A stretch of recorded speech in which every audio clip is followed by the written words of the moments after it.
अब भारतीय जनता पार्टी और गोदी मीडिया के इतने बुरे दिन आ गए कि वो कांग्रेस के फूके हुए कारतूसों के सहारे राहुल गांधी पर हमला बोलेंगे।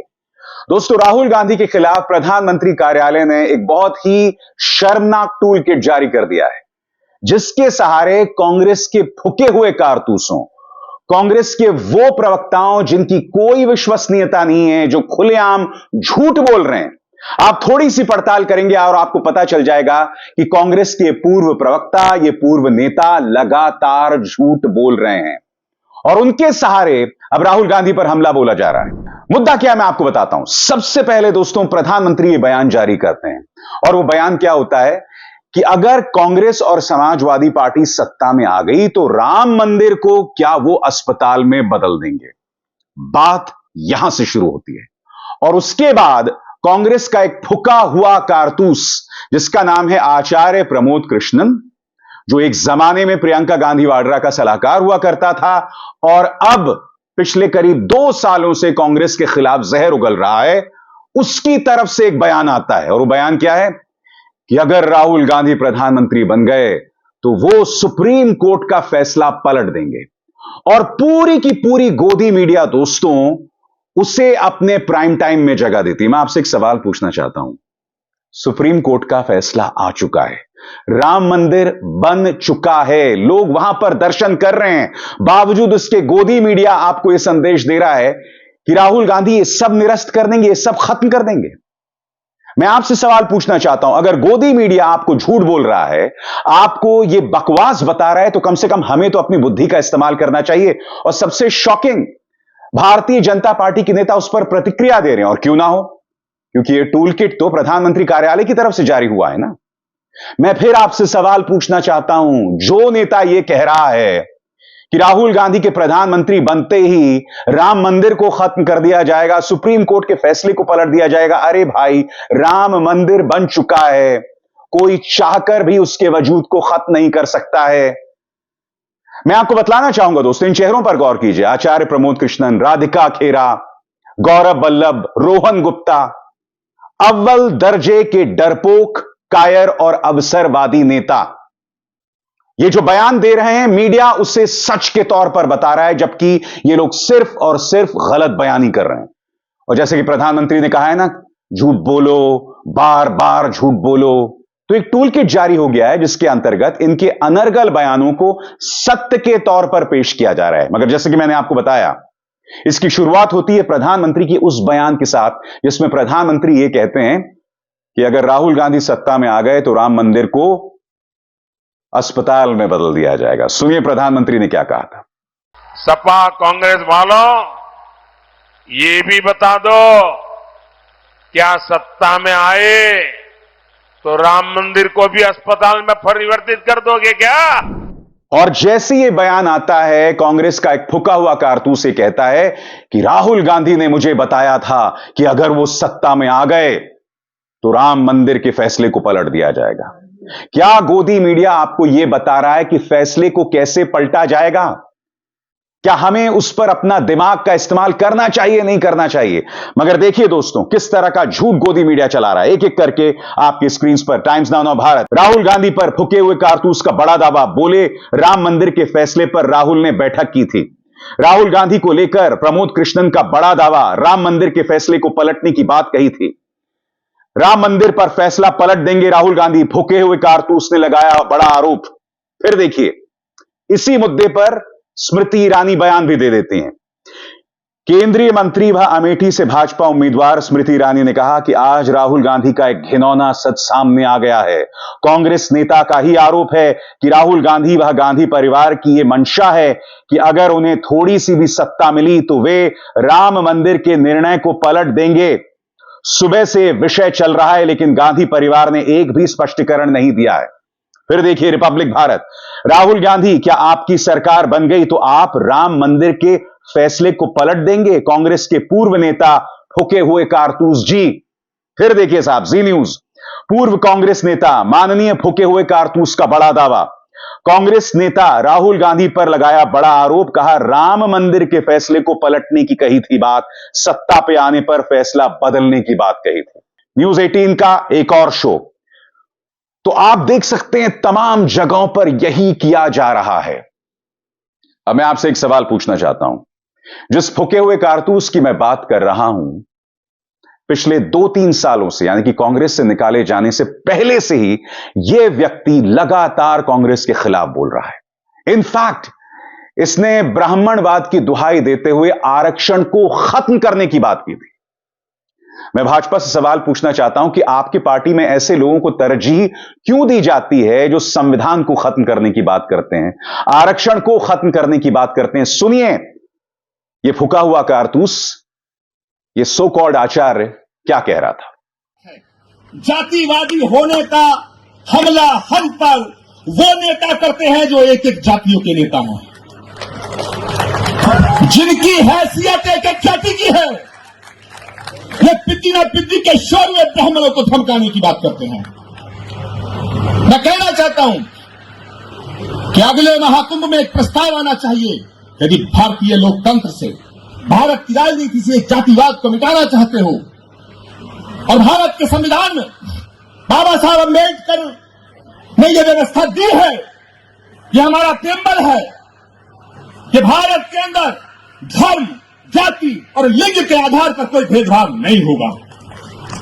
तो यदि यह व्यवस्था बाबा साहब अम्बेडकर ने दी है तो आप विद्वान जन सोचो, फिर ये जातियों के नाम पर आरक्षण भारत को विभाजित कर रहा है। जो मेरे इस कथन से सहमत है, हाथ खड़े करके मुझे तो अगले महाकुंभ में यह प्रस्ताव आएगा कि भारत को जातिगत आरक्षण से मुक्त किया जाए। अब गोदी मीडिया से सवाल, क्या वो इस नेता से यह सवाल करेंगे जो व्यक्ति खुलेआम आरक्षण को खत्म करने की बात कर रहा है? मुद्दा इस सो कॉल्ड आचार्य का नहीं है दोस्तों। मुद्दा यह है कि किसी भी कीमत पर राहुल गांधी पर निशाना साधो, चाहे वो झूठी क्यों ना हो। अब ये राधिका खेरा, कांग्रेस की पूर्व प्रवक्ता, इनका यह दावा है कि साहब चूंकि मैं राम मंदिर गई थी इसलिए पार्टी के अंदर मेरा विरोध शुरू हो गया था। अब इनकी दिक्कत छत्तीसगढ़ में पार्टी के एक नेता से थी, वहां तक बात समझ आती है, मगर अब इस मुद्दे पर इन्होंने सनातन धर्म, राम मंदिर का प्रवेश करा दिया है, बिल्कुल उसी अंदाज में जो बात गौरव वल्लभ ने कही थी, रोहन गुप्ता ने कही थी। ये सब सनातन धर्म, राम की बात करते हैं, मगर राधिका खेरा और गोदी मीडिया जो इन जैसे नेताओं को तरजीह दे रही है, उनसे सवाल पूछा जाना चाहिए कि चरणजीत सिंह चन्नी राम मंदिर गए थे और ये जालंधर से चुनाव लड़ रहे हैं। दीपेंद्र हुड्डा ये भी राम मंदिर गए थे। अखिलेश प्रताप सिंह, सुप्रिया सुनेत, पंखुड़ी पाठक, ये सब राम मंदिर गए थे। बताइए, विक्रमादित्य सिंह मंडी से अपनी किस्मत आजमा रहे हैं और वो भी राम मंदिर में खड़े हुए। बड़ा प्रश्न दोस्तों, अगर तो वाकई ये नेता राम मंदिर ना गए होते तो आप कांग्रेस को कटघरे में खड़ा कर सकते थे कि क्या आपके पार्टी के अंदर राम को लेकर विरोध है, राम मंदिर को लेकर विरोध है। क्योंकि हमें यह नहीं भूलना चाहिए कि जब सोनिया गांधी और मल्लिकार्जुन खड़गे को बुलाया गया था, वो नहीं गए थे। क्यों नहीं गए थे? वो इसलिए नहीं गए थे क्योंकि वो जानते थे कि राम मंदिर की प्राण प्रतिष्ठा के अवसर को सिर्फ प्रधानमंत्री के महिमा मंडन के तौर पर इस्तेमाल किया जाएगा। याद कीजिए, राहुल गांधी लगातार कहते रहे कि राष्ट्रपति द्रौपदी मुर्मू को नहीं बुलाया गया, नहीं बुलाया गया, नहीं बुलाया गया। राहुल गांधी के इसी प्रहार का नतीजा था कि आखिरकार कुछ ही दिनों पहले राष्ट्रपति द्रौपदी मुर्मू वहां पहुंच गई। मैं आपसे एक सवाल पूछना चाहता हूं, जब प्राण प्रतिष्ठा हुई थी तब राष्ट्रपति द्रौपदी मुर्मू को क्यों नहीं बुलाया गया था?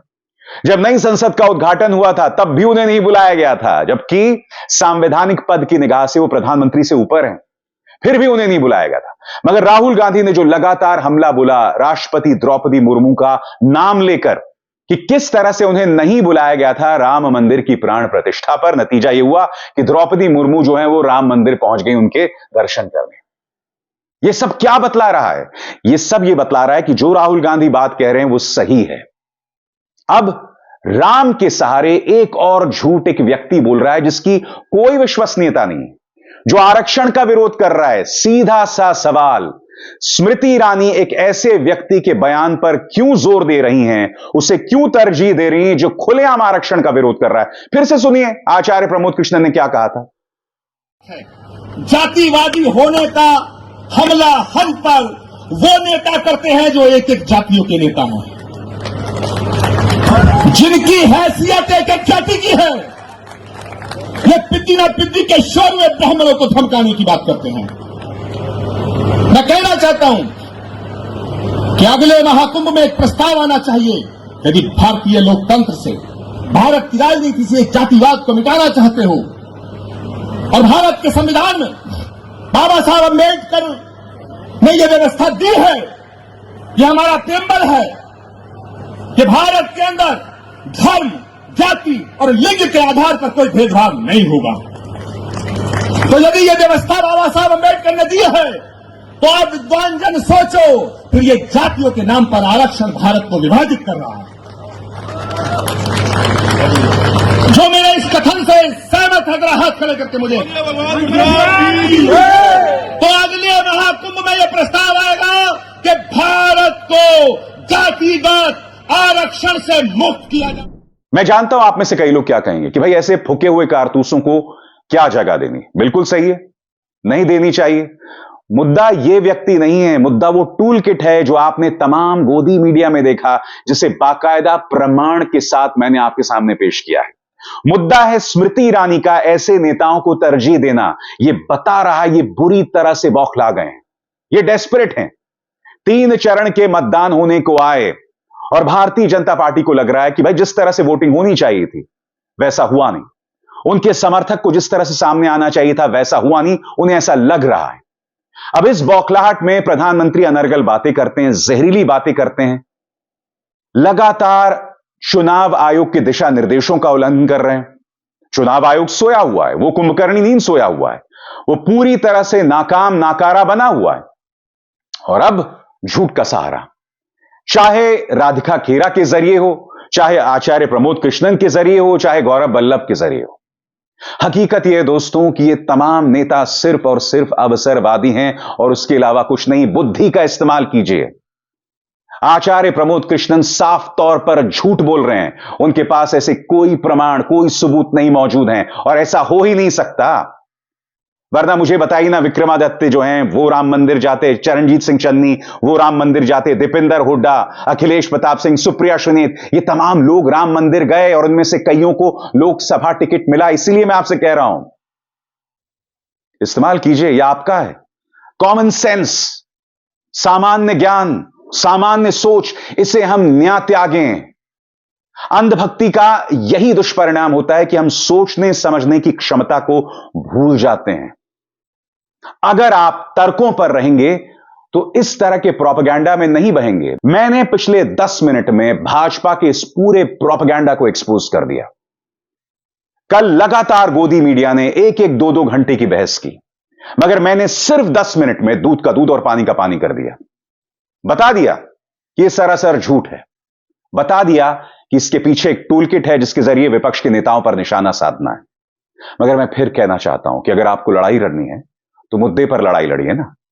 झूठ का सहारा क्यों लेना और बार बार लेना, लगातार लेना? क्या वजह है? क्या वजह है कि प्रधानमंत्री को लगता है कि हम ये जंग तभी जीत सकते हैं जब हम माहौल को जहरीला करें, हिंदू मुस्लिम करें, मुसलमानों को गालियां दें? ऐसा क्यों लगता है प्रधानमंत्री को? ऐसा क्यों नहीं लगता कि मुद्दों पर चुनाव लड़ा जा सकता है? क्योंकि मुद्दों की मार से भाजपा हिल गई है, बौखला गई है, हिली हुई है एकदम। कांग्रेस लगातार संविधान के मुद्दे पर हमला बोल रहा है, और क्यों ना करे। आप ही के पार्टी के नेता बार बार संविधान को बदलने की बात कर रहे हैं। तेलंगाना के एक और सांसद आपके जो है, नेता जो हैं, उनका वीडियो वायरल हो रहा है, वो भी संविधान को बदलने की बात कर रहे हैं। तो अगर कांग्रेस, समाजवादी पार्टी या तेजस्वी यादव आरक्षण को लेकर, संविधान को लेकर आप पर हमला बोल रहे हैं तो गलत बिल्कुल नहीं है। और आपकी बौखलाहट यह है कि उन तमाम फूके हुए कारतूसों का आपको सहारा लेने की जरूरत पड़ रही है, which is such a big tragedy for a political party which is probably the richest political party of the world. दुनिया की सबसे धनी पॉलिटिकल पार्टी की ये हालत हो गई है। अभिसार शर्मा को दीजिए इजाजत। नमस्कार। स्वतंत्र और आजाद पत्रकारिता का समर्थन कीजिए, सच में मेरा साथी बनिए। बहुत आसान है दोस्तों, इस ज्वाइन बटन को दबाइए और आपके सामने आएंगे ये 3 विकल्प, इनमें से एक चुनिए और सच के इस सफर में मेरा साथी बनिए।